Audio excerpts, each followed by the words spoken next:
again in the continuation of previous lecture where we have studied the torque slip characteristic of three-phase induction motor, and we have seen that the characteristic is divided into three parts. One is motoring zone, then generating zone and the braking zone. In the motoring zone we have seen that the characteristics is first the torque increases and then it decreases, and it takes a maximum value at certain point. So what is that point and what is the magnitude of maximum torque that the motor can develop? So that is again a matter of interest. When we are using a motor, it is definitely a point of interest that how much maximum torque can be developed by this particular motor and where this torque can be developed. So we are now doing the next part of the torque slip characteristics, where we would be finding out where the maximum torque is developed and then what is the magnitude of that maximum torque.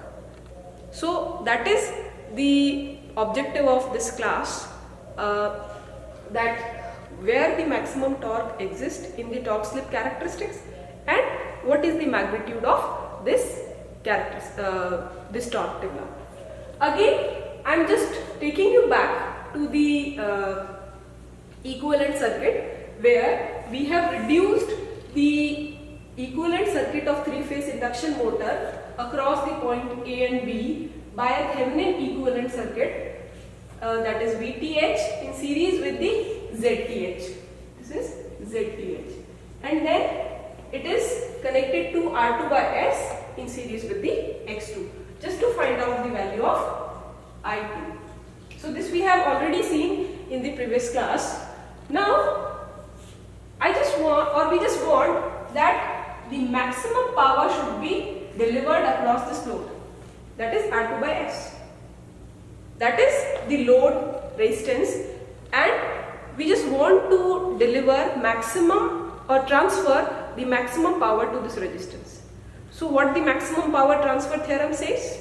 So maximum power transfer theorem says the maximum power can be transferred to the load resistance or impedance when this load resistance matches to the source impedance, and we are just applying the same onto this circuit. So here this resistance has become the load one and the remaining circuit is the source one. So here the R2 by S, that is the load resistance, is equal to the impedance of the remaining circuit. So what is the impedance of remaining circuit? RTH, because R2 by S is now shifted into the load part, and the XTH plus X2. So that becomes the reactive part of the expression. So the maximum power is transferred to this R2 by S when this R2 by S is equal to this impedance, that is equal to under root of RTH ka square plus XTH plus X2 ka whole square. Now let us say this XTH plus X2 is equal to X, that is the total reactance. Then it becomes further simplified. R2 by S is equal to under root of RTH ka square plus X square, and that becomes the condition of maximum torque, because in this situation maximum power is transferred to this load resistance, and when the maximum power is transferred, definitely the torque produced would also be the maximum. So here we have taken the condition R2 by Sm. Now S is replaced by Sm. What is Sm? Sm is the value of slip. It is the value of slip at maximum torque. So correspondingly we can also find out the speed, that what will be the speed where the maximum torque will exist. So Sm is further found to be R2 divided by RTH ka square plus X square ka whole under root. Now from this expression we can clearly see that this slip where the maximum torque is occurring is directly proportional to R2, that is rotor resistance. So here we can just have a note of it which will be utilized later on.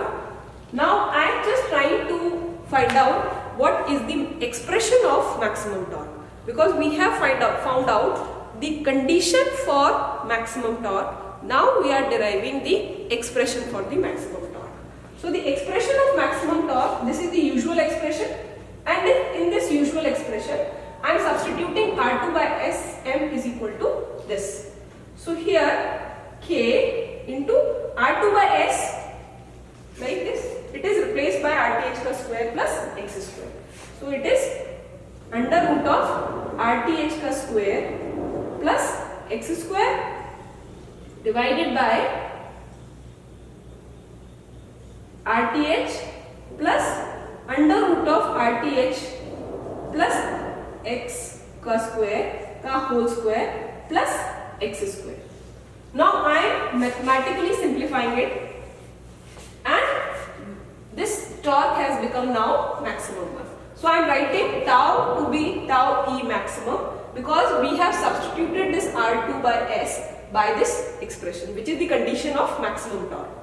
Now the maximum torque is K into under root of RTH ka square plus X square. I am just simplifying it. RTH ka square, 2 of RTH ka square plus 2 of X square plus 2 root RTH under root of RTH ka square plus X square. If you will mathematically simplify, you will come to know. So by this we can just find out. I am just taking this out. Then it becomes 2 of under root RTH ka square plus X square plus 2 of RTH. So that becomes the final expression. So what is the interesting is in this expression? So interesting in this expression is here in this condition, in the condition of maximum torque, it was proportional to R2, or the slip where maximum torque is existing, it was found to be directly proportional to R2, whereas the maximum torque is independent of the value of R2. It's a very important point. The slip where maximum torque is existing is independent of the parameter R2, whereas the maximum torque is the slip is depending upon the R2 where maximum torque is existing, whereas the maximum torque itself is independent of the value of R2. Now in this continuation, I am just trying to see the effect of varying or variation in R2. R2 is, what is R2? R2 is rotor resistance. So now in the characteristics, I am just trying to tell you how this effect of variation of R2 will be there. So suppose there is some certain value of R2. Now here this is the slip SM1, and accordingly this is the torque slip characteristic. I am just drawing the motoring zone only motoring zone characteristic I am drawing. So it is the torque and this is the maximum value tau EM, and this is the slip where maximum torque is existing. So this slip is directly proportional to R2, whereas this quantity is same. So as I increase the value of R2, suppose this is for a particular value of R2, right? Now I have just increased the value of R2 by certain extent, and this becomes now R2 prime. So this R2 prime is more than R2. So as it is more than R2, the slip where maximum torque exists, it changes, and it is also you know that slip is increasing in this direction. The speed is increasing in this direction and slip is increasing oppositely. So this becomes a new slip SM2, and this SM2 is more than SM1. Why? Because this R2 prime is more than R2 and the maximum torque remains same. So how will be the characteristics? This is, and now from here this will be the new characteristics when the resistance of rotor has increased. Further we can increase and it is R2 double prime. So when it is R2 double prime, the value of slip SM3, we should say it is SM3, and it is further more than SM2. So it further increases and this is the maximum torque and this is the, so this is how the rotor resistance, as the rotor resistance changes, the torque slip characteristic also changes, or we can say the peak of this characteristic shifts. And when this peak of characteristic is shifting towards the y-axis, we can definitely see the effect on the starting torque. So in the first case, the starting torque was the least one.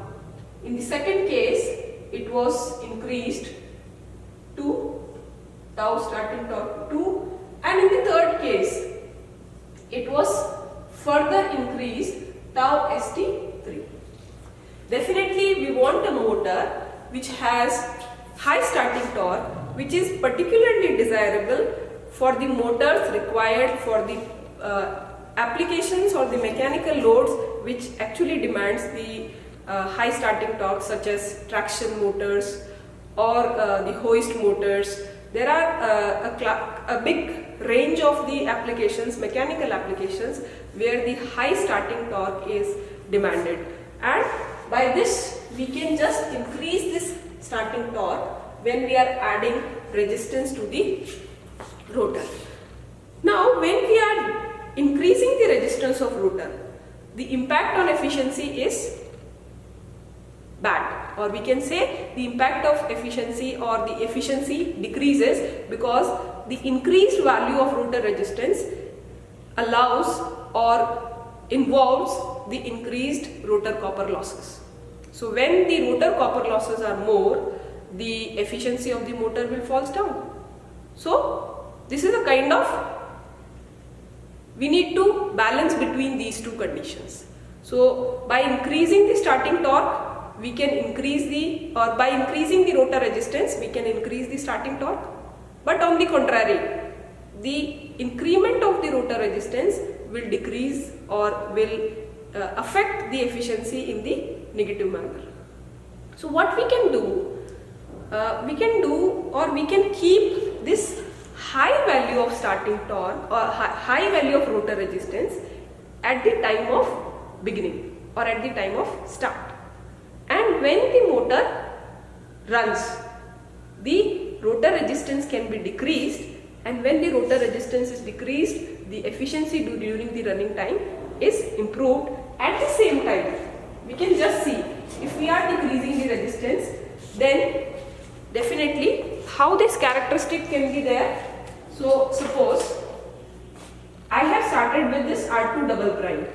So my characteristic is this. Then as the motor speeds up, the rotor resistance is decreased. So after that I will move to this part of characteristic, because the rotor resistance has decreased. Then it is taken on this shape. Then further the rotor resistance is further decreased. So we can move to this characteristic, and by this what we can have? We can have a good electromagnetic torque throughout the range of speed. So throughout the range of speed, we can develop a good torque by varying the rotor resistance. So that is the importance of rotor resistance. Now, how we can change this rotor resistance? So in three-phase induction motor, there are two possible rotor configurations. One is squirrel cage, another is slip ring type. So in squirrel cage, there is no provision of changing the rotor resistance, as the rotor bars are short circuited by the end rings, and thereby we don't have the rotor terminals. So when we are not having the rotor terminals, how we will change the rotor resistance? So if the rotor resistance cannot be changed, all such things is waste. So we can't change the starting torque, we can't change the running torque, and the torque will remain same. But on the other part, the slip ring type of induction motor offers this facility that we can add external resistance into this rotor circuit. So when we are adding external resistance into the rotor circuit, what will be the strategy? So the strategy would be connect the maximum resistance at the time of start, so that we can have this highest starting torque. Then as the motor speeds up, remove this resistance gradually. So when we are removing this resistance gradually, at that time the characteristic will take the shape like this, and throughout the range of speed we can have a good electromagnetic torque developed. So this facility is there in the slip ring induction motor, and there are certain applications which require such type of torque, and therefore the slip ring induction motor is preferred for those kind of applications where the torque is required high throughout the range of speed. And even if the slip ring induction motor is costlier, it is costlier than the squirrel cage induction motor, it is less robust than squirrel cage rotor, even then we just go for slip ring type of induction motor, because the flexibility of varying this rotor resistance is with the slip ring induction motor only. Nowadays in the squirrel cage, because squirrel cage offers so many benefits, especially from the cost and maintenance point of view, there is a kind of evolution, and the evolution is in the squirrel cage induction motor there are rotors called as double cage induction motors. So in the double cage induction motors, basically there are two cages, inner cage and outer cage. Inner cage is low resistance and high inductance, whereas the outer cage is high resistance and low reactance cage. At the time of starting, the outer cage comes into the play, where at the time of running, inner cage comes into the play. So double cage induction motor is just a variation. If we are trying to use this squirrel cage induction motor for high starting torque applications or high torque applications, in that case this is a kind of solution offered by the induction motors. So I think what we have done till now, I am just summarizing. So in the lecture we began with the derivation of maximum torque. So for derivation of maximum torque, first we have to find the condition where maximum torque exists. So for finding out the condition of maximum torque, we have used the maximum power transfer theorem, and this maximum power transfer theorem, when applied to the equivalent circuit of the three-phase induction motor, we came out with the condition, and the condition found to be R2 by S shall be equal to under root of RTH plus X ka square, and thereby we found that the slit where maximum torque exists is directly proportional to the value R2.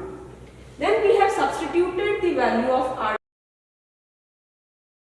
by S into the expression of torque, and we came out that the maximum torque is independent of the value R2. It is not depending upon the value of R2. And there in the continuation, we have seen the effect of varying the value of R2 over the torque slip characteristics of the induction motor, and there we found the superiority of slip ring induction motor over the squirrel cage because it offers the facility of variation of the R2 which is not there in the case of squirrel cage induction motor. So this is how the effect of or the rotor resistance can change the torque slip characteristics of the three-phase induction motor, and it is very important. It is very important to know, or there are certain conditions where the external resistance needs to be calculated. In some numericals, there are questions asked such as that how much external resistance shall be added to the rotor circuit so that the maximum torque can be developed at the time of starting. So that is the kind of question which are usually asked. So in that case, what you will be doing, so the condition of maximum torque Sm we want at the time of starting. So Sm has become 1. Now when the Sm has become 1, that means R2 upon under root of RTH ka square plus x square is equal to 1, and in that case we can just find out the value of R2 equal to RTH ka square plus x square. So in case when the stator resistance is ignored, the RTH can be considered as 0, and in that case the R2 will be found as x only. So x is given, and by that you can find out how much resistance is required to have this maximum torque at the time of starting. So in this R2 you can subtract the original resistance of rotor and the additional resistance would be found. So this is R2 desired, and that is can be seen as R2 as original, or I can say this is R2 prime. So R2 plus the external resistance R. So external resistance can be calculated by this. So there are numericals asked on this part. There are numericals asked for the maximum torque. The maximum torque is also known as breakdown torque.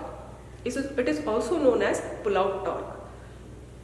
It simply means that if the motor is asked to supply torque more than this value, then the motor will break down. It will pull out of the synchronism. So that is why the maximum torque is known as pull-out torque. It is also known as breakdown torque. It is just because sometimes in the numericals the maximum torque is asked with these kind of terms. So you can just find out the maximum torque in that case only, because it is known as the breakdown torque or the pull-out torque. So it is just for this particular lecture where maximum torque is derived, condition for the maximum torque is derived, and the effect of rotor resistance is also seen. One more thing we can see here, that is the torque is directly proportional to K. What is K here? So if I write the value of K is 3 into V1 ka square upon omega s. So that means if the the stator voltage is increased, in that case the torque also increases in the square manner. So if the stator voltage is suppose increased by 1.1 or 10% increment is there, then accordingly the torque will be increased by 1.21 time, because it is 1.1 ka square. So 1.1 ka square is 1.21. So torque would be increased by 21% almost when we are increasing the value of stator voltage. So that is again how we can change the torque. But usually for the motors are rated for certain voltage, and it is advisable to apply that voltage across the motor for its satisfactory performance. So stator voltage control is recommended But sometimes when the voltage is same, the variation of torque can be made only by varying the value of rotor resistance R2. So the torque can be varied by two things. One is the stator voltage, another is rotor resistance. So in the stator voltage it is more effective because the value of resistance, value of voltage, if it is increased, the torque is directly proportional to the square of voltage. And the rotor resistance, the effect is already been displayed or already been discussed into the lecture. Again, as I have said earlier, the notes related to this all matter or all the content discussed here are uploaded on the Google Classroom, and you can refer those notes, you can see that material. There are questions marked. The solved questions or solved problems you can do with your textbooks, and then in the continuation you should also attempt the unsolved problems of the topic, because the clarity of topic will be decided when you will attempt the numerical, and then only you can see whether you have understood the topic in a clear manner or not. So for the further lectures, just keep on. I'll be uploading more lectures on the topic of three-phase induction motor. Till then, happy learning. Thank you so much.